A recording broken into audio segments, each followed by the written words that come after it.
আসসালামু আলাইকুম প্রিয় ভাই ও বোনেরা, আজকে একটা জিনিস আপনাদের কাছে শেয়ার করতে চাই। আসলে আপনারা অনেকে জানেন যে আমি একজন ইলেকট্রিশিয়ান বা আমি ইলেকট্রিক স্যানিটারি সাপ্লাইয়ের কাজ করি।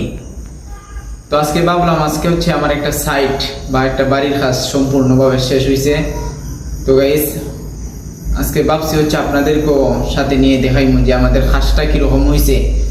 এই ঘরে 4টা বাথরুম আছে আর 5টা রুম আছে আর 2টা বারিন্দা আছে। তো সম্পূর্ণ ভিডিওটা দেখবেন, আসলে আমি কিভাবে কাজটা করলাম, কাজটা সঠিক হয়েছে কিনা আপনারা দেখবেন।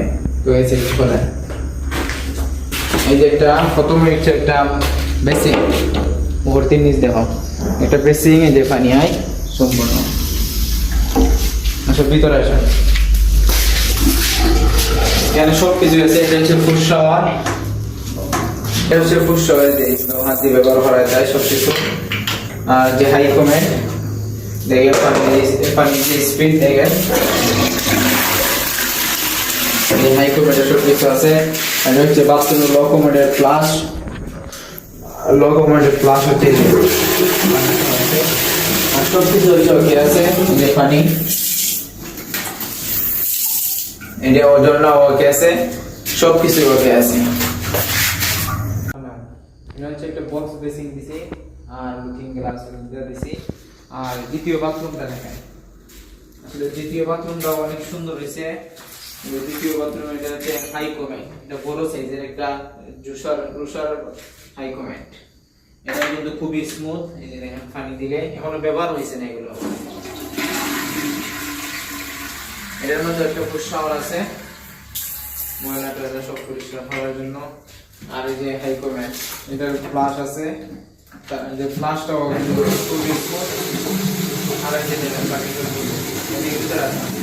আর ওই যে এখানে একটা লাইট জাল লাগাইছি, খুব সুন্দর দেখতে। তো এই অবশ্যই আমাদের সাথে থাকবেন, আসলে প্রত্যেকটা বাথরুম ঘুরে ঘুরে দেখাবো। এখন দ্বিতীয় বাথরুমে, আর এই হচ্ছে কেচিং রুম। আর কেচিং রুমের এই যে দেখেন, এটা কেচিং রুমের যে বাতির লাইন সব কিছুই আছে। ছোট করে একটা নামাজের রুম বানাইছে, তাই যাতে নামাজ পড়া যায় এর জন্য আর কি। হচ্ছে একটা রুম, রুমে এখনো বাতি ফিট করেন নাই, ওই যে সব কিছু ওকে আছে। এটা ফ্যানের লাইন বাকি সব কিছু ঠিক আছে।